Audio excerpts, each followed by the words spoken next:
Oi, gente, tudo bem? Eu pensei muito em compartilhar com vocês outras histórias, outros livros que me sensibilizam, que eu gosto muito.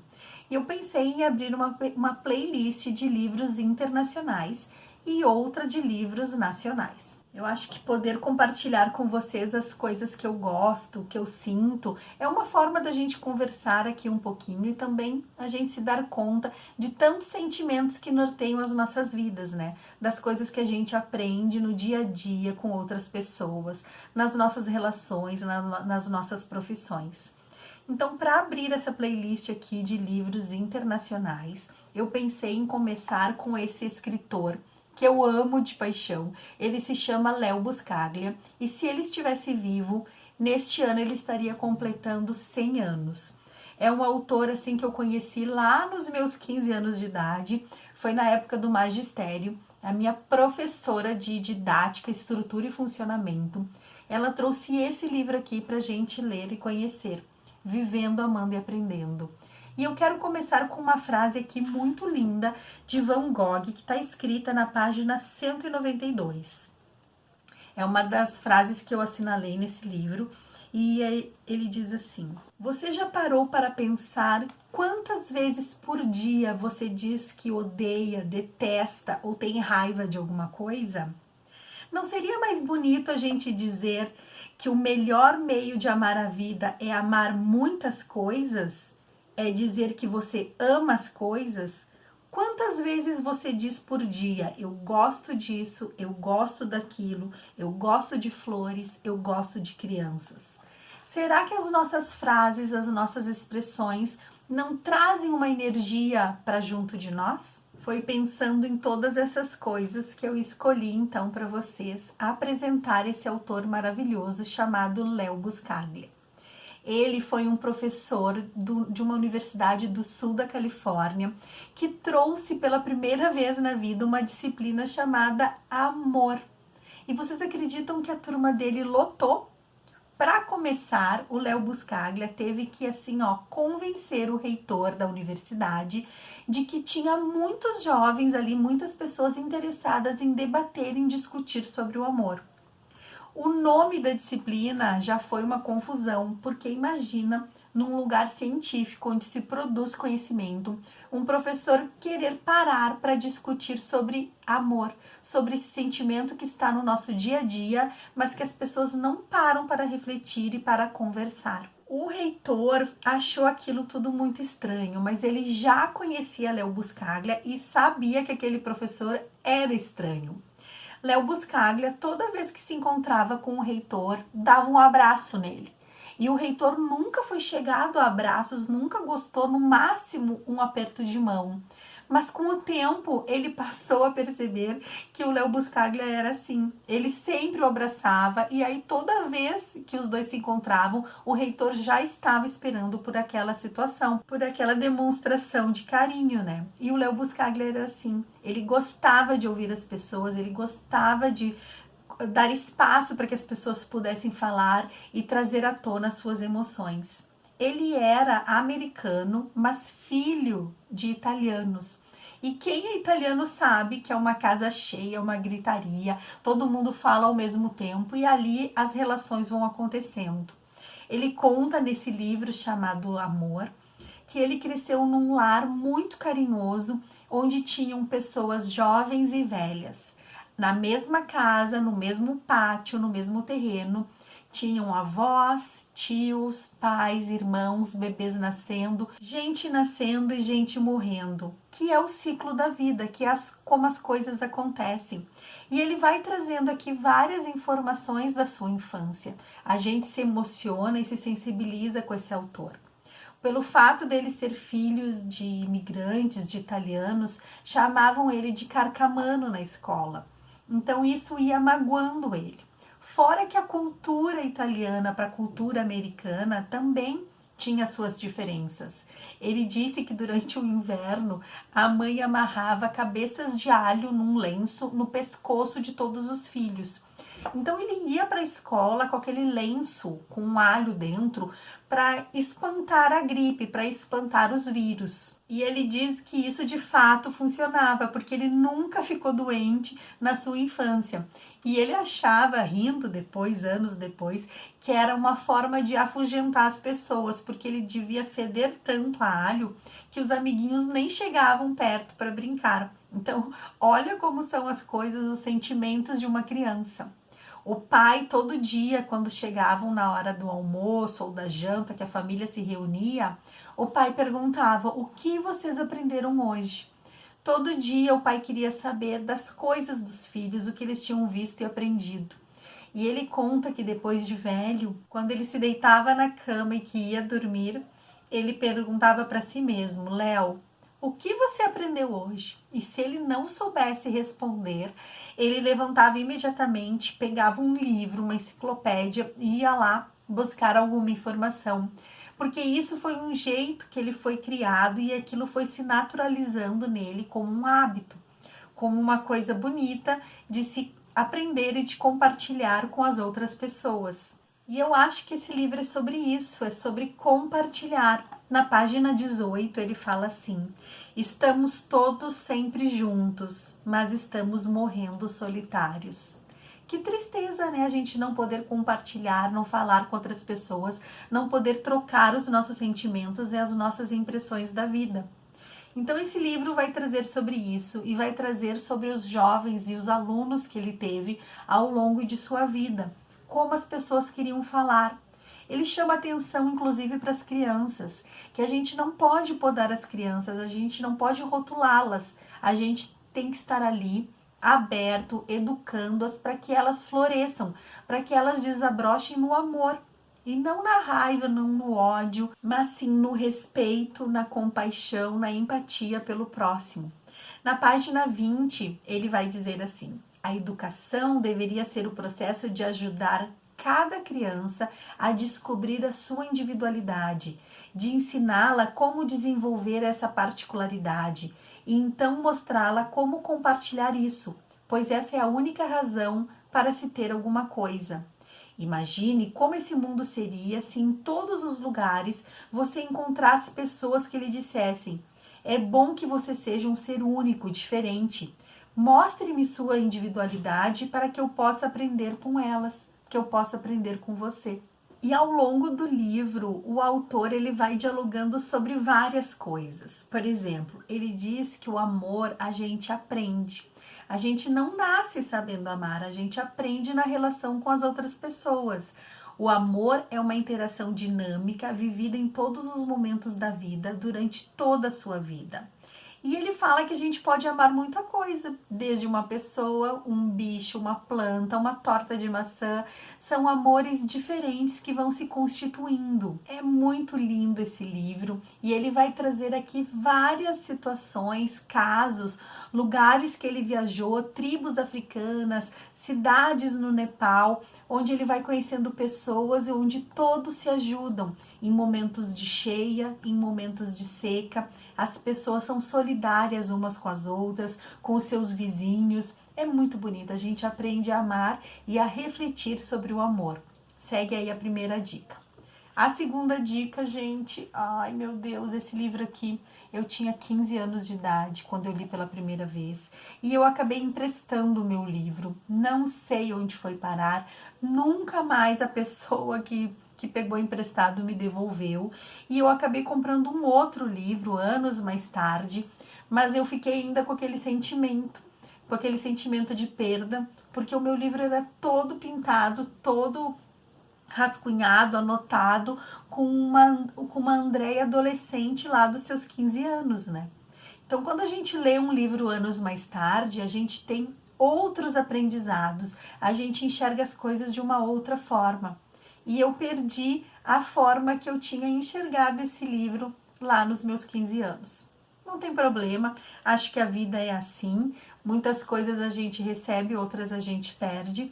E eu espero que a pessoa que ficou com o meu livro possa ter aproveitado e possa ter, assim, usufruído das minhas anotações e das minhas reflexões daquela época de juventude. Mas vamos ao livro. Esse livro também fala sobre o amor e sobre as coisas que a gente vai aprendendo no nosso dia a dia.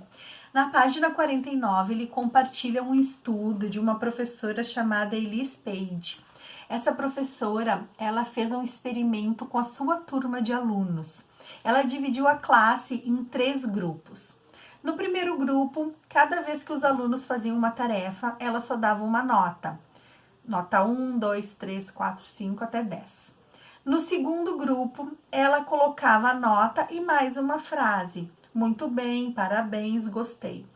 Mas no terceiro grupo, além da nota, ela escrevia cartas para os alunos. E aqui o Léo Buscaglia vai trazer alguns exemplos. Então vamos lá. Caro Joãozinho, a sua frase é maravilhosa. Sua gramática inacreditável. Sua ortografia nem existe e a sua pontuação parece a de James Joyce. Sabe, ontem eu estava sentado na cama conversando com a minha mulher e eu disse: Sally, ele tem umas ideias brilhantes. Eu vou realmente procurar ajudá-lo a desenvolvê-las. E quando alguém fazia alguma coisa realmente boa, então o professor escrevia assim: obrigada, você está sempre me surpreendendo. Um trabalho tão bom, com tantas boas ideias, guarde-o. Mal posso esperar para ver o que você vai escrever depois. E sabe o que foi que aconteceu com esse experimento? O grupo A e o grupo B não tiveram muitas mudanças no seu comportamento. Quem já era bom, continuou sendo. Quem já era ruim, também permaneceu na mesma.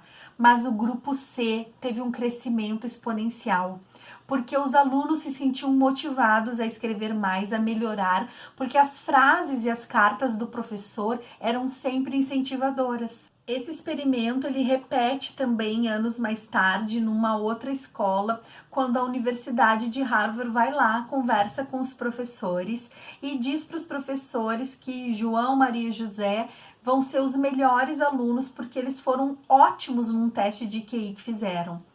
E os professores, mesmo sabendo que João, José e Maria eram os piores alunos da classe, não acreditavam naquilo, mas investiram neles. Investiram de uma forma que realmente eles se tornaram os melhores alunos.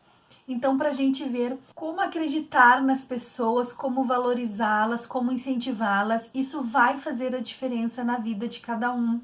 E esses livros aqui, tanto Vivendo, Amando e Aprendendo, quanto Amor, vão trazer isso. Todo esse relacionamento, esse afeto, essa subjetividade que nos move e que nos alimenta. É esses sentimentos que nos fazem crescer e ir adiante, e ir em frente. Se a gente tiver uma pessoa ali que nos empurra, que nos incentiva, que acredita na gente, podemos ir muito mais longe, não é verdade? Na página 186, ele vai contar algo brilhante que aconteceu com a sua família. Num jantar, papai chega então e conta ali para sua esposa, para os filhos, que eles estão quebrados, que o seu sócio fugiu levando todo o dinheiro. E o papai tá assim apavorado, sem saber como vai colocar comida na mesa no dia seguinte, quando a mamãe começa a rir. Ela começa a rir e achar graça naquela situação. E o papai fica assim, de boca aberta, sem entender a reação dela. E ela diz que nesse momento de tristeza, de uma notícia tão desgraçada, eles precisam de alegria. E aí então ela faz o jantar da miséria. O jantar da miséria ficou conhecido por toda a família, porque a mamãe cozinha tudo. Ela faz entrada, ela faz sopa, ela faz o prato principal e ela faz sobremesa. E o marido fica apavorado e diz: mulher, você tá louca, você tá gastando toda a nossa comida numa única refeição. E aí ela responde: gastei mesmo. O momento em que nós precisamos de alegria é agora, não depois. Este é o momento que precisamos ser felizes. Nós nos sentamos, disse o escritor. Isso se deu há muitos anos e todos nós comemos. Aquele jantar ficou conhecido como o jantar da miséria de mamãe. E sabe o que mais? Nós sobrevivemos. Não é uma loucura? Sobrevivemos. Olhem, cá estou. E papai, ele viveu até os seus 86 anos de idade. Então, Léo Buscaglia reflete, dizendo que existem forças externas, como o homem que roubou, como algum acidente, como algo que acontece que acaba prejudicando o andamento da vida. Mas o que interessa de verdade é como você reage a essas forças externas. Você pode levar a alegria ao desespero. Acredite, experimente da próxima vez. Em vez de chorar, em vez de se debulhar em lágrimas, busque acreditar, busque ter esperança de que as coisas irão melhorar. O sofrimento, ele gosta de companhia. Não só gosta, ele exige. Os infelizes querem que você também se sinta infeliz. E aí ele responde: os infelizes podem sim gostar de companhia, mas eu vou fazer companhia para eles levando alegria e não tristeza. Uma das coisas que a gente tem que pensar é: escolha você. Sempre em primeiro lugar, escolha você, escolha ser feliz. Se proteja, se cuide, se ame, porque a vida é assim. Ela dá e ela tira, e você tem que estar preparado e fortalecido para esses momentos. O autor, ele fala assim, ó: temos que ter cuidado para não carregar conosco os nossos vícios e preconceitos, pois aí só veríamos a feiura. E que pelo fato dele ter essa disciplina chamada amor, muitas pessoas vêm perguntando para ele sobre dor, sobre sofrimento, sobre tristeza. E ele responde: como é que eu vou saber? Pessoas mais importantes do que eu vêm fazendo essas mesmas perguntas há séculos. Por que a dor? Por que as crianças morrem? Por que temos que nos desesperar, etc. Eu não sei por quê, mas eu me lembro que há muitos e muitos anos atrás, alguém disse que às vezes nós nos envolvemos tanto com as perguntas que não conseguimos viver sem as respostas. Estou muito ativamente empenhado na vida. Quero experimentar tudo, quero saber tudo. Temos medo? Claro que temos medo. Mas o que estamos fazendo para acabar com isso? Lembre-se, você é uma coisa sagrada. Você é uma dádiva de Deus. Portanto, faça você nascer. Permita que você saia. Livre-se de todas essas ideias de autodestruidoras que provocam o fracasso do ser em relação aos outros, que impedem que você e eu nos juntemos. Aprenda a confiar de novo, aprenda a perdoar, aprenda a acreditar que sou mais igual do que diferente de você. Que lindo, né? Gente, esse livro é tão lindo, tem várias passagens aqui que eu gostaria de contar para vocês, mas não dá, viu? Porque ele passa de 270 páginas.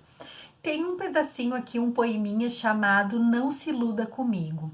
Olha só a profundidade dessas palavras. Quero que você saiba como você é importante para mim, que você pode ser o criador da pessoa que está em mim se quiser. Só você pode derrubar o muro atrás do qual eu me escondo. Só você pode ver por detrás da minha máscara. Só você pode me libertar do meu mundo de sombras, de medos e incertezas.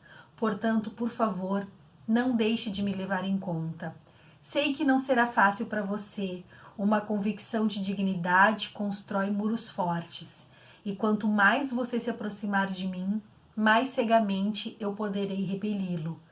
Sabe, parece que luto contra a própria coisa de que eu mais preciso, que é você.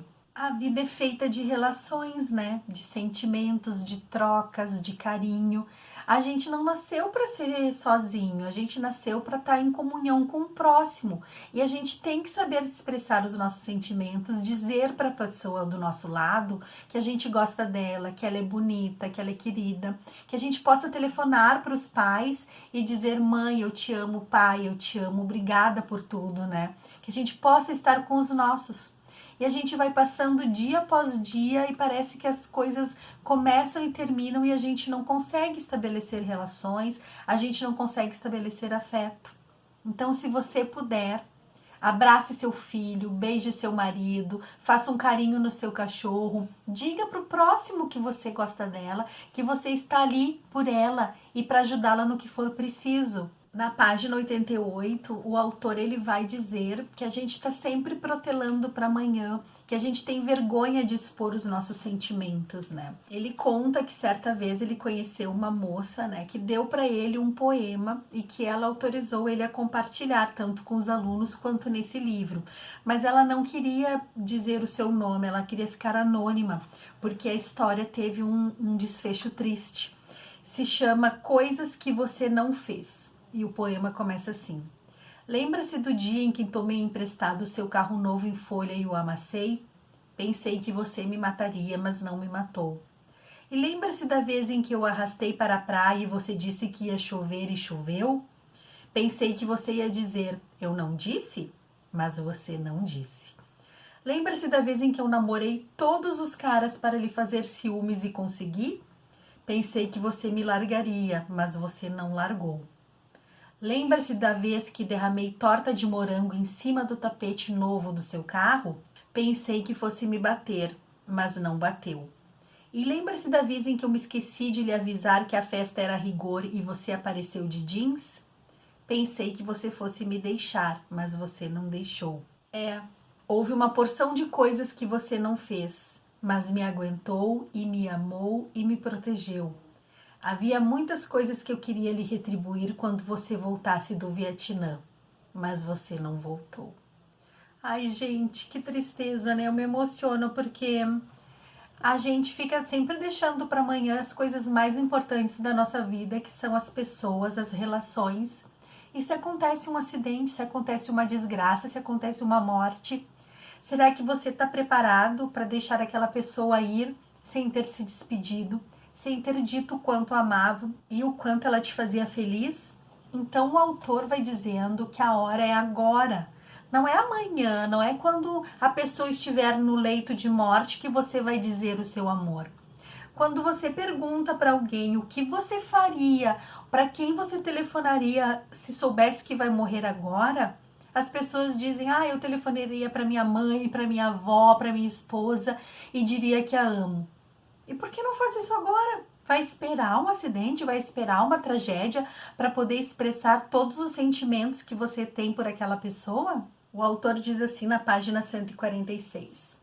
Há muita gente que pensa na morte como se fosse uma verdadeira vilã. Felizmente cheguei ao ponto em que fiz as pazes com a morte. Vejo a morte como uma força muito positiva, pois ela me diz que tem um período de tempo limitado e ela não brinca conosco. A morte nos diz isso desde o momento em que nascemos. Nunca se escondeu. Se está escondida é porque nós a escondemos. Ninguém há de sair desse mundo vivo. Mas sabe, existem pessoas que acham que vamos sair vivos. Agimos como se tivéssemos alternativa pela frente. Eu vou fazer isso amanhã, eu vou ligar para a pessoa amanhã, depois eu digo, depois eu falo. Pode ser que não chegue o amanhã. Meus alunos dizem, quando eu sair da escola, vou ter tempo para ler. E eu respondo, não vai não. Se não está lendo agora, não há de ler nunca. O momento é agora, diz ele. Não espere para amanhã para dizer a alguém que o ama. Faça-o agora. Assuste-o. Telefone. É de madrugada, não tem problema. Diga, mãe, eu te amo. Se a mãe não morrer de ataque cardíaco, esse pode ser um dos momentos mais significativos da vida dela. Sempre encontro pessoas que dizem, bom, mas ela já sabe, não é mesmo? Talvez saiba, mas será que ela se cansa de ouvir isso de você? O livro fala sobre o amor, o livro fala sobre o perdão, o livro fala sobre vários sentimentos. Então eu acho que vale a pena. Qualquer um dos dois livros vocês vão amar e vocês vão ser felizes. Pode ser com esse Amor, que foi o primeiro, foi quando ele começou a dialogar sobre esse sentimento tão importante que a gente aprende no nosso dia a dia, quanto esse aqui, que ele vai falar que estamos em constante desenvolvimento, em constante aprendizagem. Para encerrar, ele vai trazer aqui na página 138 algo muito bonito que ele aprendeu na Índia. Diz assim: na Índia, cada vez que a gente encontra uma pessoa ou se despede dela, a gente põe as mãos na frente e diz Namastê.